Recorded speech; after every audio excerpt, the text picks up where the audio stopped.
Hello, thanks for clicking through to this video. I'm Anna from Living in Spain, and I've been living down here for nearly 2 years now, and recently I've undertaken a challenge. It's a plastic-free challenge. So how can I live for 1 month without buying any single-use plastics? And it's been quite difficult, I must say. It's thrown me out of my comfort zone a little bit, but luckily I met Sarah from Eco Passion, who just happens to live in the block of flats where I live, and she started a business called Eco Passion, which provides alternative product solutions to people that don't want to buy plastic or that want to have more organic products in their lives and who are becoming more sort of conscientious consumers and things like that. So yeah, really looking forward to this video and talking through alternative solutions to all this horrible plastic stuff that I've got around in my house. It tends to work best to start in one room at a time rather than make all the changes across the board. Focusing on one area at a time makes it a bit easier to make the transition through from changing from plastic to more sustainable products. So I must admit, doing it in 1 month, like from day one, I was just like, that's it, no more single-use plastics. And it was quite hard. And in the end, what I ended up doing was just going without. So instead of finding solutions, I was just like, okay, I'm just not going to buy milk. I'm just not going to buy that this month, and I'm just going to have hairy legs. So it's great that we can actually come up with solutions, and I love that idea that you say, so doing it room by room. Yeah. Would you say that sort of recommendation that if anyone's looking to become a more sustainable consumer? Live a more sustainable lifestyle. Yeah. When people ask us what the best way is to start making those changes, then we suggest just step by step, small stages at a time, and focusing on one area of the house is a great way to do it. We can have a look at the bathroom today. Cool, let's go. Bathroom, right. Head and Shoulders shampoo. It's just lovely. But look at this horrible plastic bottle, single use. What's going to happen to that? I'm just going to chuck it in the bin, buy another one. Yeah, don't do that. So instead of doing that, you can switch to shampoo bars, solid shampoos that are 100% natural, filled with essential oils and beautiful waxes and natural cleaning products. So they work in the same way that shampoo does. You can use them every day, and we have different versions for different hair types. So it can suit all different kinds of hair types as well. Do you use it? I do. I use this one at the moment, and even though I've got thick hair, it does lather up well when you use plenty of water. Yeah. They work super. Because last time I saw you, you sold me this conditioner bar, and I was sceptical, but it's gone really well. And it doesn't really lather, it just sort of goes into your hair. The conditioner's not a lathering one. It's odd when you first start to use it. It doesn't feel like it's doing much at all. And as you rub it over your hair, you can't feel the coating that you do in the same way that commercial conditioners do. So what I found with that when I first used it as well was, how much do I put on, because is it really going in? But then once you stop and brush your hair and dry, then you realise how soft. That's exactly when you notice it, isn't it? I was like putting on more and more and more, trying to wait for this like instant effect. No, and it can really tame curls. People have told me as well that you need to keep curls under control. This is the product. I do. They need a lot of controlling. So soap, again, single-use plastic. I've been quite good and filled it half with water so that I'm not using so much. It's also because I'm a bit of a cheapskate and I'm trying to reduce my costs at the moment. But that's fine. So that's my soap. I think hand soap's an interesting thing because there are so many products on the market that are designed for our convenience, and no one really gives it a great deal of thought as to why we're using the products that we're using. So if you're going along the supermarket shelf and you think, I need soap, I'll grab that one. Whereas there's absolutely nothing wrong with going back to traditional solid soap. It's perfectly hygienic, it can be sitting on the side of the sink for guests, for yourself, for anybody to use. And again, these are all natural products, you don't have any harsh chemicals that can strip your skin of the natural oils. And these are water neutral, vegan and fair trade as well. So what's water neutral mean? Doesn't matter, don't worry. Cut that bit out, because I meant to say to you earlier, if there's things that you ask me that I don't know the answer to, I need a code word. Pineapple! That happened on the radio recently as well. They said, what's amla? Can't remember. Oh no, was it live? Yeah, it was, yeah. They could tell by my face, thankfully. So it's almost like old-fashioned. Do you know what I mean? Like my nan had bars of soap, and then for some reason we just don't really seem to have bars of soap anymore. People have moved away from it. Yeah. Because the products are on the supermarket shelves and we don't give it any second thought. So time to go back to the traditional ways, I would say. So would you suggest, even if they're not buying the eco soap, if you're in a supermarket, why not just go for a bar? Yeah. Good They're solution. available on the market, in supermarkets. You can buy solid soaps in so many places nowadays that it's certainly worth making that transition to whatever soap that you can find. Yeah. Deodorant. A daily essential. It is. Here in Spain as well, where it's so hot. But no need for plastic anymore, because we have a cardboard tube alternative. And again, just so happens to be 100% natural. This one is vegan as well. Smells divine.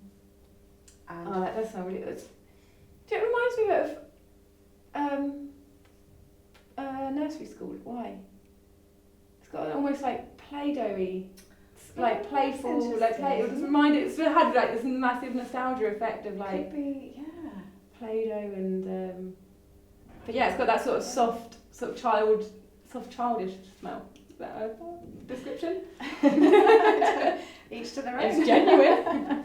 They're very natural, again, essential oils, and bicarbonate of soda is the active ingredient. So what that will do, whilst it won't stop you sweating, it's not an antiperspirant. Your body is designed to sweat in order to work as an air conditioning system for the body. What this will do is neutralise any bacteria that then is the cause of the odour. So they work perfectly well. So it doesn't stop you sweating, it stops you smelling. Yes, exactly. Great. So, highly recommend it. Cool. Toothpaste. I have my little herbal toothpaste, which I really like actually. I used to use that one as Did well. you? Yeah. But yeah, But now those tubes. it's time to ditch the plastic and go for. I've still got toothpaste in it, and I'll probably just squirt it all over the board. And here we've got a natural solution, handmade in Brighton, England, which is in a glass jar as well, so there's no plastic inside. So what's the deal with glass then, compared to plastic? These days a lot of plastic can be recycled, and it's happening more and more. But the end product isn't available on our shelves and in our vicinity as products using recycled plastic so much. Glass is infinitely recyclable, so that can be recycled again and again and again and come back to life in the form of jars and bottles again and again. The plastic that can be recycled, and it isn't all types, will have a limited amount of times with which it can be recycled. Yeah, I've heard that actually. So this is in terms of recycling glass. Yeah, glass works. I've said to you before that I have this sort of sense that glass is better than plastic, but I wasn't couldn't have explained it. So thanks. Thanks for explaining that. Yeah, again, very very fresh sensation, very strong and minty, and will give that effect of sort of after you've been to the dentist feeling. So really, really brilliantly clean. Toothbrush. I saw something on Instagram that says every single toothbrush you have ever owned still exists on the planet. And I was like, true. That's so true. Yeah. I don't know where they all are, but everybody's toothbrushes are still here. In the earth and in the ocean. So yeah, it's worth switching to a bamboo alternative. The beauty of bamboo is that it's a very sustainable product for the speed at which it grows. So other types of wood would be less sustainable. You have to wait for trees to grow into forests each time, whereas bamboo's growth is extremely fast. And this is a particularly fast-growing type of bamboo sourced from China, but will obviously biodegrade into the earth eventually and can be used in compost, can be used in gardens, serves multiple uses after its life as well. And the bristles, the manufacturers have switched from a Wait a minute, can be used in gardens? To clean the teeth of bumblebees. People. Or your cat or your dog, just you have to be creative about these things. People use them to hold plants and it's a stick basically, so how to be creative with using it afterwards. Exactly. Cool. And the bristles are a nylon compound that also contains a polymer from castor oil. So they've gone as far ecological as they possibly can with the bristles. A lot of bamboo toothbrush bristles are still just regular nylon or nylon 4, which can't biodegrade. So when you do discard this toothbrush at the end of its life, you're supposed to remove the bristles so that they don't end up in the earth. But the manufacturers now have moved to as an ecological version of it that they can. Yeah. So I guess there's some limitations then even with that can't be 100%. Yeah, and a lot of technology at the moment, isn't there? Exactly, and ultimately you need the product to do its job. It has to, health of our teeth is an important thing, and you don't want to be making so much changes that you compromise any areas of your health. So it has to do the job as well. Yeah, exactly. It's kind of what I was saying earlier about just ending up cutting things out. It's just like, I don't know what the solution is, so just don't have it, which is fine maybe for 1 month, but to carry on to living in society and fitting in and not being smelly and not, having your teeth fall out, you kind of do have to, either have solutions or, like you say, compromise a little bit where it can't be 100%. Yeah, exactly. You've got some other things which I don't currently even have in my life, but let's talk about them. Yeah, not everybody uses cotton buds. I don't personally, but those that do now can have ones with bamboo sticks instead of the plastic.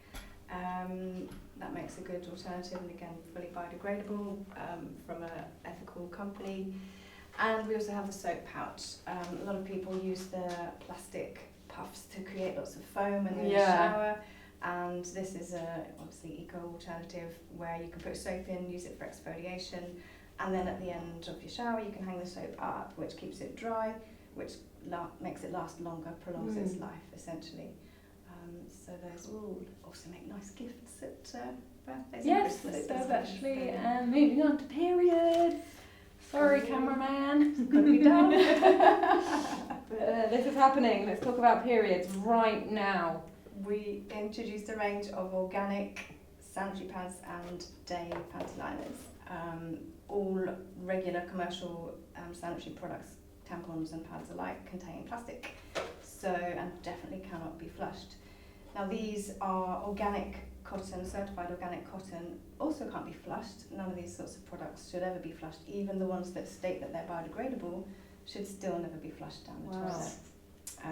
It goes for wipes. Even there are biodegradable wipes on the market, still should not go down the toilet. Okay. The system and the infrastructure is just not set up for dealing with the biodegradation of this product in the water system. Okay. So they should always go. So it's sort of too big and too slow for the system that you've got at the moment. Exactly.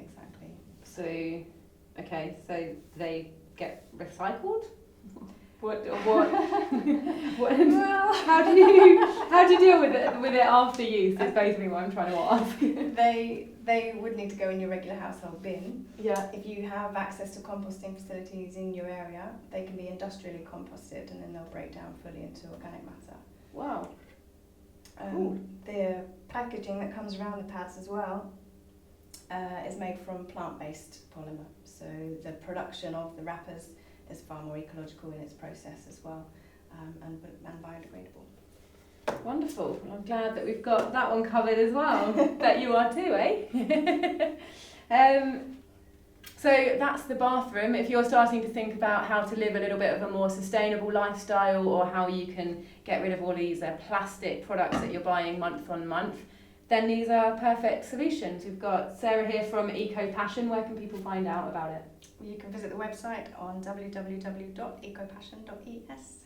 And I do recommend, obviously, checking out Eco Passion. Awesome company. But if you're anywhere else in the world, just know that there are other solutions out there. There are alternative things to buy. Hope you enjoyed the video. Please give it a thumbs up, subscribe to Living in Spain, and see you next time for kitchens.